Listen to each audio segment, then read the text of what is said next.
श्रद्धावान भक्तगणांनो, छत्रपती शिवाजी पेठ जत येथील अत्यंत जागृत व नवसाला पावणाऱ्या श्री मायाक्का देवी व श्री भाग्यवंती मातोश्रींच्या मंदिराचा जीर्णोद्धार सुरू आहे। या पवित्र कार्यात भक्तिभावानं सहभागी व्हा। तुमची छोटीशी देणगी ही देवीच्या कार्याला मोठं बळ देईल। संपर्क बसवराज महाराज अलगूर, फोन पे गुगल पे 9767272277। देवी भक्तांनी एकत्र येऊन हे पुण्य कार्य यशस्वी करावे ही नम्र विनंती। नमस्कार, मी माया। आपण पाहत आहात BBM न्यूज। पाहुयात आजच्या काही ताज्या घडामोडी।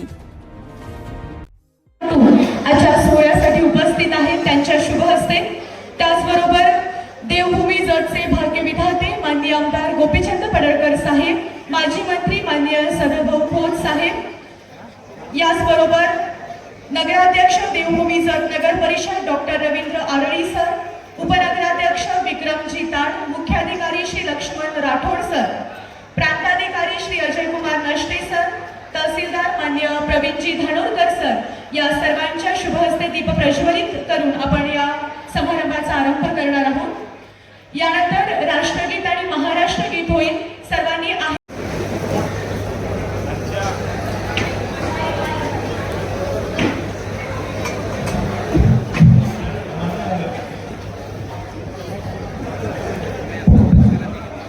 आजच्या या भव्य दिव्य कार्यक्रमाप्रसंगी आपले सांगली जिल्ह्याचे लाडके पालकमंत्री माननीय चंद्रकांत दादा या आपल्या जतवर प्रेम करणारे माजी मंत्री विद्यमान आमदार सदाभाऊ खोत साहेब, त्याचबरोबर महाराष्ट्राचे लाडके नेतृत्व आणि जत विधानसभाचे आमदार माननीय गोपीचंद पडळकर साहेब, व्यासपीठावर उपस्थित असलेले सर्व मान्यवर आणि वेगवेगळ्या भागातून आलेले ज्येष्ठ नागरिक असतील, सैनिक, माजी सैनिक असतील, पेन्शनर असोसिएशनचे लोक असतील, बचत गटांचे महिला असतील, अनेक संघटनेचे इथं लोक उपस्थित आहेत। विशेषतः सर्व पत्रकार बंधू आणि भारतीय जनता पार्टीचे व्यासपीठावरील सर्व कार्यकर्ते, नगरसेवक, जिल्हा परिषद सदस्य, पंचायत समिती सदस्य, पंचायत समितीच्या सभापती मॅडम, उपस्थित सर्वजण आणि भारतीय जनता पार्टीचे ज्येष्ठ नेते, विशेष हा कार्यक्रम करताना मला आनंद होतोय की सुरुवातीच्या काळामध्ये विधानसभा लढवली, त्यानंतर लोक म्हणाले तुम्ही नगराध्यक्ष कसं काय होत आहे, नगराध्यक्षाला काय उभं राहू नका, परंतु आमदार साहेबांचा आग्रह आणि त्यानंतर माननीय चंद्रकांत दादांनी वैयक्तिक फोन केला, म्हणाले आता पक्षाला गरज आहे, तुला उभं राहावं लागेल।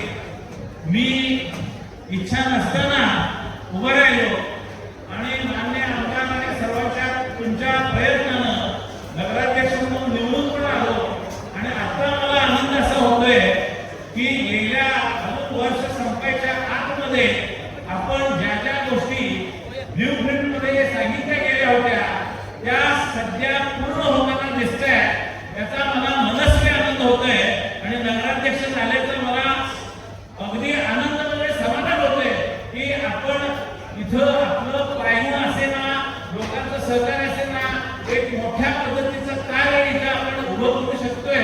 याच्यामध्ये सगळ्यात महत्वाचं आपण सांगितलं होतं, नगरपालिकेची स्वतःची इमारत नव्हती, ती आमदारांच्या प्रयत्नानं आणि पालकमंत्र्यांच्या प्रयत्नानं ती होते। नुकतंच आम्ही भूमिपूजन केलं, ते दादा अशा गाडीत आम्ही बसलेले असताना दादा म्हणाले तुला एक अभ्यासिका आम्ही देतो आणि लगेच मंजूर पण केलं आणि आपण भव्य दिव्य अभ्यासिका जतमध्ये दादाच्या प्रयत्नाने हे करतोय, हे अत्यंत मला मनस्वी आनंद होतोय। त्याच पद्धतीने केंद्राचा नमो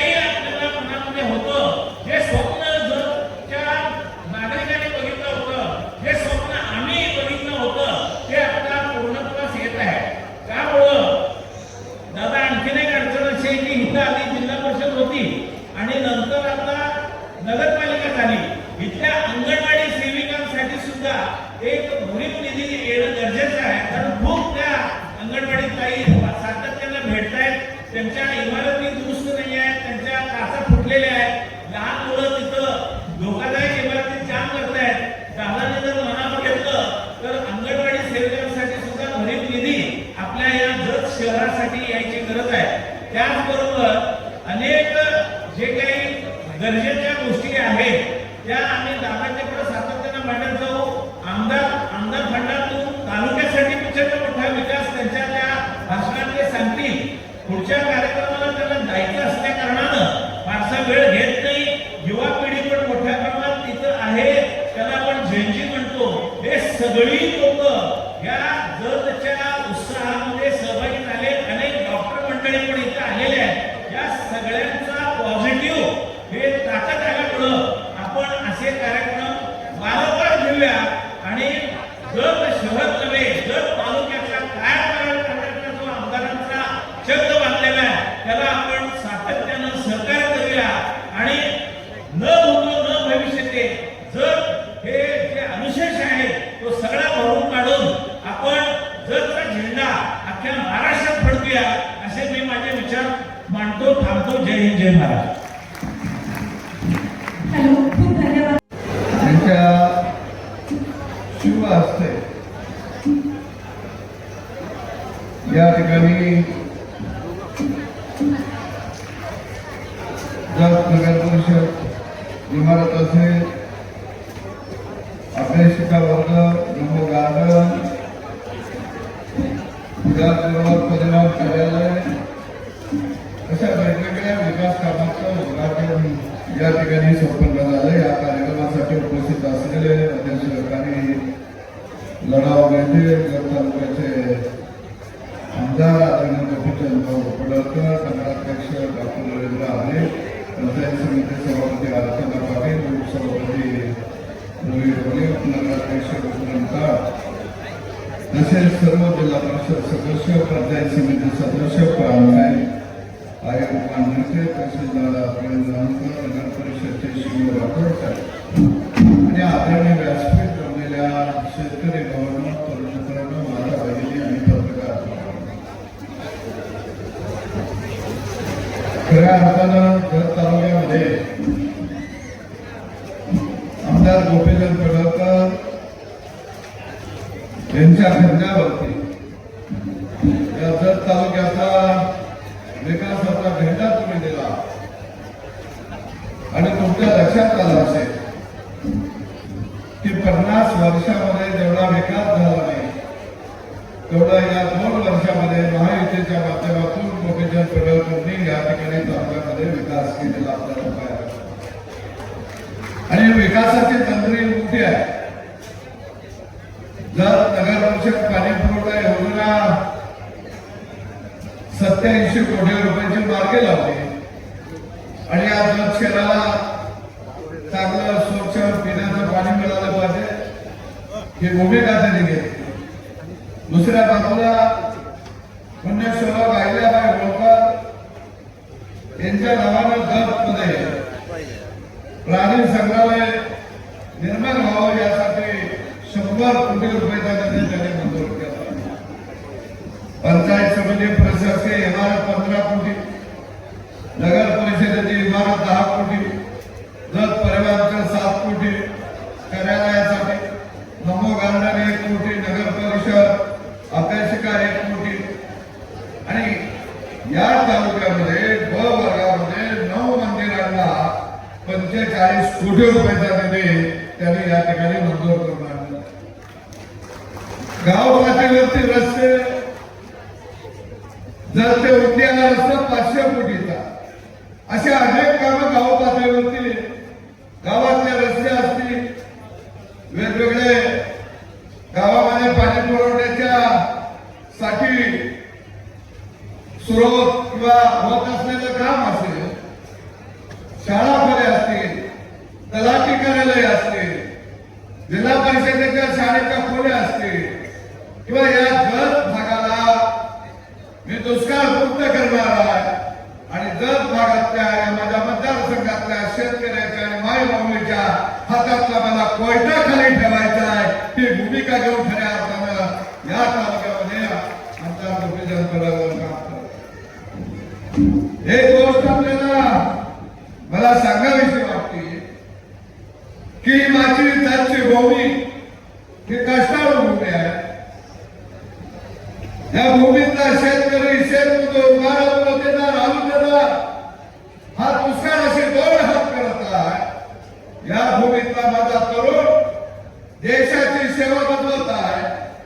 या भूमीतला माझा तरुण पोटाची खडगी भरायला देशाच्या कानाकोपऱ्यात जात आहे.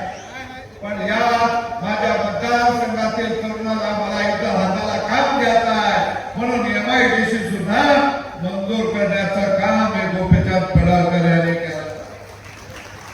अरे ही भूमी सुप्लम झाली पाहिजे हे स्वप्न उरासी गोपीचंद पडळकर यांनी खऱ्या अर्थानं बाळगले आणि म्हणून ते म्हटले की हा जत तालुका वर्षानुवर्ष दुष्काळाचा कलंक घेऊन या महाराष्ट्रामध्ये उभा आहे.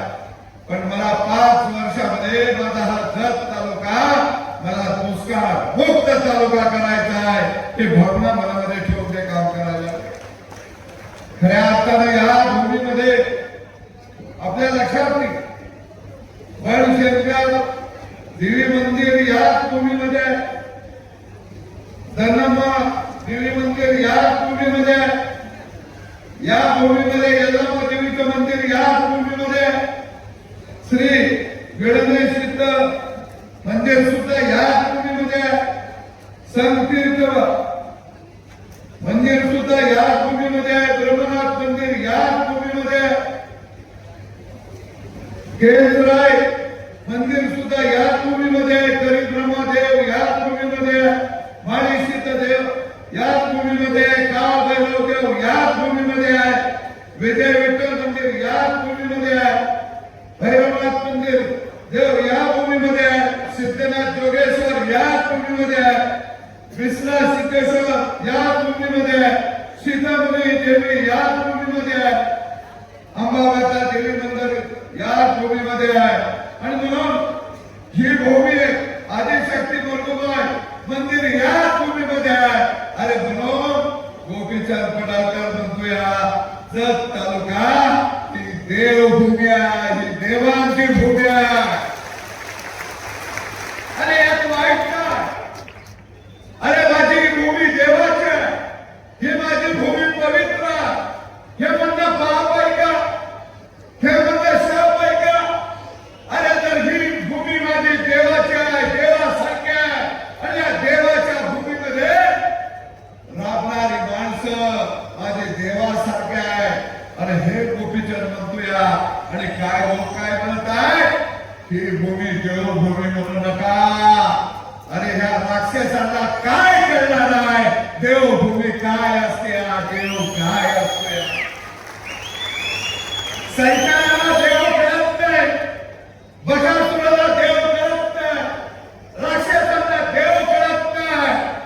पण ही देवभूमी आहे, देवभूमीची माती आहे. हे इथल्या जत तालुक्यातल्या जनतेला कळलेलं आहे. होय ही देवभूमी आहे, ही देवाची भूमी आहे. आणि जत तालुका हा देवांचा तालुका आहे.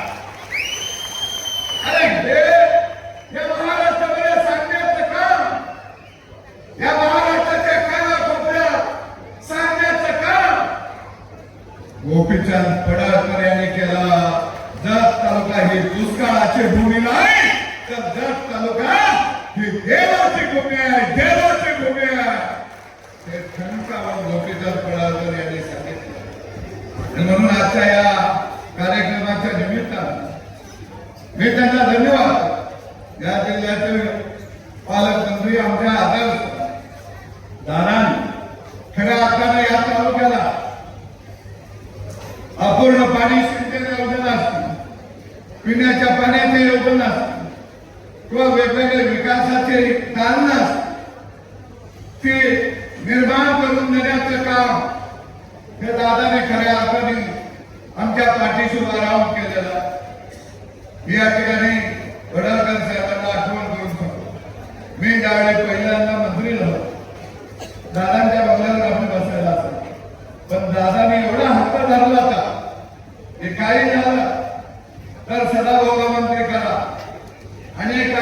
पेच तयार झाला पडळकर साहेब दादांच्या पत्त्यावर तो की दादा म्हणजे सदाभाऊ तू आणि कॅबिनेट मंत्री बनतात माझ्या सहकार्याने मला काही कॅबिनेट पाहिजे पण ठरलं असं घटक पक्षाला एक कॅबिनेट द्यायचं 2 राज्यमंत्रीपद देऊ एक आठवले साहेबांना एक स्वाभिमानीला आणि एक रासप महादेव जानकर साहेब तिला भेटायला मी उठलो आणि दादांना म्हटलं की मला राज्यमंत्रीपद द्या कोण मागताय त्यांना कॅबिनेट द्या ते दादा म्हणजे काय असं चालणार नाही मी म्हणलो नाही आपल्याला पुढे जायचा आपल्याला सरकार खऱ्या अर्थानं तुम्हाला चालवायचं आणि हे कळले दादाला सांगितलं आहे दादाने माझ्या पाठीवरती हात ठेवला आणि म्हणलं दादा म्हणले ठीक आहे भाऊ म्हणजे चंद्रकांत दादा हे तळात आलेले नेतृत्व आहे गिरणी कामगारांचं नेतृत्व आहे त्या नेतृत्वाला जाण आहे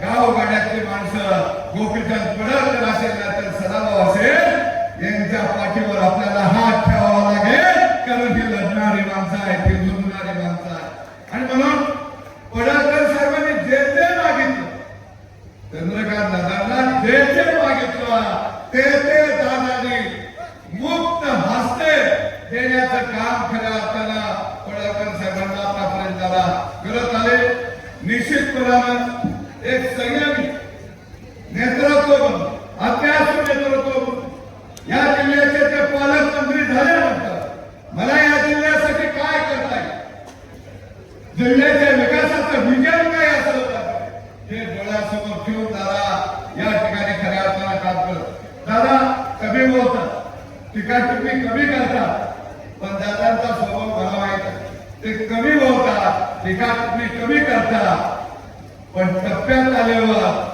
घाव असा घालतात की तो घाव त्याच्या उर्मी लागल्याशिवाय राहत नाही कारण ते कधी कुणाच्या वाट्याला जात नाही ते कधी त्यांच्यावर टीका टिप्पणी झाली तर दादा कधी त्याला प्रत्युत्तर देत नाही कारण दादांना माहित आहे की मला जे काही व्रत मी जे स्वीकारलं ते व्रत मला सामान्य जनतेसाठी मी स्वीकारलंय ते मला पूर्ण करायचं आहे ते मला पुढे घेऊन जायचं आहे ही भूमिका निश्चितपणानं दादांनी या जिल्ह्याचा पालकमंत्री त्याच्या अगोदर सुद्धा घेतली मी दादांनाही मनापासून धन्यवाद करतो कारण दादा तुमचे आशीर्वाद हे आमच्या दृष्टीनं फार मोठं सौभाग्य आहे आणि निश्चित या तालुक्याचा विकास गोपीचंद पडळकरांच्या माध्यमात मी सगळ्यांना जाता की हा माणूस मुंबईमध्ये असल्यानंतर मला माझ्या तालुक्यामध्ये विकासासाठी निधी कसा आणता येईल